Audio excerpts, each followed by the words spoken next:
Yesterday I made a video all about snow-covered adventures. GameMasters here, and in one comment, one viewer, LB2324, presented this. I have some interesting counter challenges for you.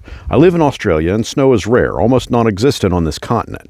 It's common for most people in my country to have never seen snow in their lives. While not living in the typical desert environment, single biome that fantasy adventures so like to seek out. So much fantasy content comes from Europe and America, and they often just assume everyone knows about cold and snow. How would one modify an adventure to take those parts out without it just being desert all the time? It doesn't have to be the tropics either. It's just a place that never goes below the freezing point of water. Guys, it's about 10 degrees outside right now. My fingers are frozen, so I'm going to head inside, warm up, and we'll explore exactly how we can make a good conversion of some existing winter-based adventures. Much better. I can feel myself getting warm already. Icewind Dale, Rime of the Frostmaiden, came out a few years back, but its location in the frozen north in Forgotten Realms makes it the perfect candidate to convert, as per LB's challenge. So part of the challenge was to modify the adventure to take out parts that were snow, ice, and cold, but without making it just a sandy desert. So my first step would be to take the core elements of Rime of the Frostmaiden and take it to the extreme opposite. We'll call it Rime of the Fire Maiden. Then I'll go through, and any mention of snow or ice or cold or freezing simply becomes water or warmth or fire. Obviously, we'll want to take a look at each given instance because in the town of Bremen, for example, there's a lake monster that resides within the lake, but that parts of that lake are frozen over. In our modification, the lake is simply not frozen over, but the plesiosaurus that lives in it can still be there. The lake isn't the extreme opposite of frozen in this instance. It's not on fire, it's just a lake. I'd remove any other instance of frozen water as well. For example, there's a section called Unsafe Waters in which the lake is covered in ice flows, and the characters would need to make a wisdom check, otherwise their boat will hit an ice flow and take 1d6 bludgeoning damage. The simple modification here would be that something is creating an ebb and flow in the lake, actually giving the lake a current. And instead of ice flows, it's large outcroppings of sharp rocks. Another quest in Rime of the Frostmaiden, taking place in Chapter 5, is Aurel's Abode. In this chapter, Aurel, the Frostmaiden, has returned to her floating island made of ice and snow. In our modified version, the Fire Maiden will have returned to her floating island made of fire and lava. Her island is found in a sea of moving ice, but in our version, it's simply going to be a sea of rough waters with large, sharp rocky spires jutting out of the surface. Very similar to the ice flows replacement that we did in Bremen.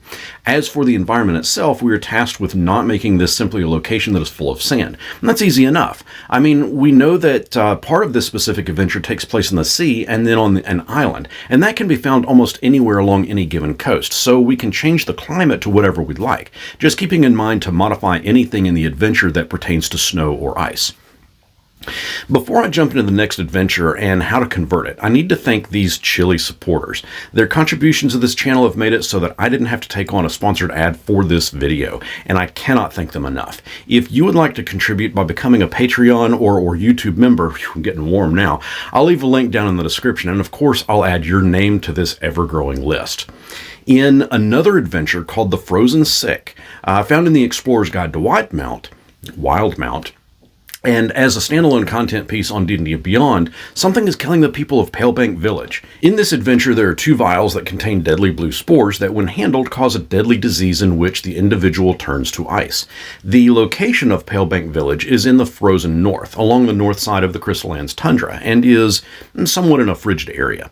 Easy modification here would be to transplant the village to a more temperate climate. And if you wanted to remove the turning an individual to ice disease, you could make them have a fever that just never stops going up until they just spontaneously combust.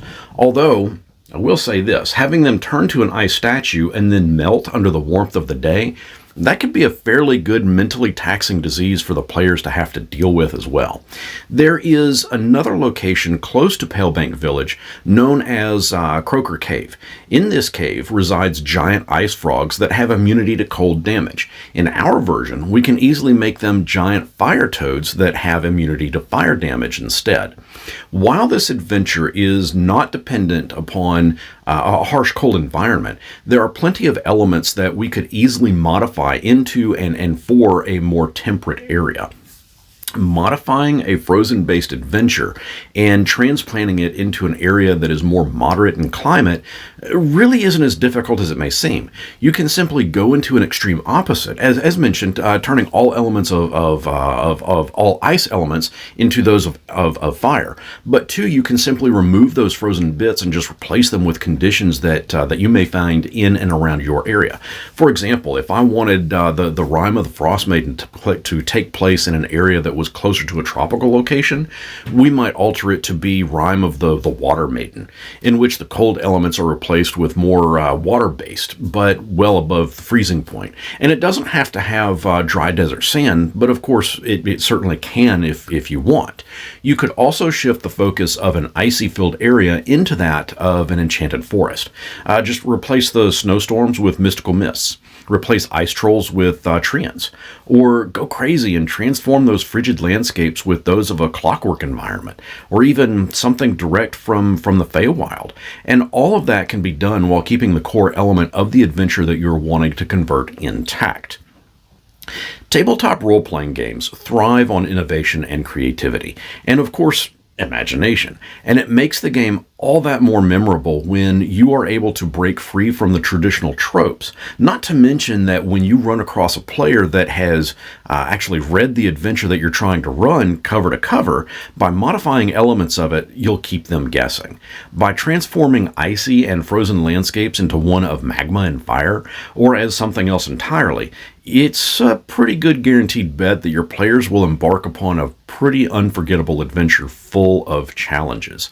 What's even more fun is using the exact same adventure but modifying it after it's been played so that there is something oddly familiar about it for the players, but different enough for them to just kind of continue to scratch their heads and just go along with it. LB2324, I hope that this has provided some fun solutions to your challenge. And for all my other viewers, what are some tips you have for modifying an adventure from its pre-existing environment to that of something else? Let me know down in the comments, and until next our paths cross, may your adventures be full of icy revenge or comforting warmth, whichever you would prefer.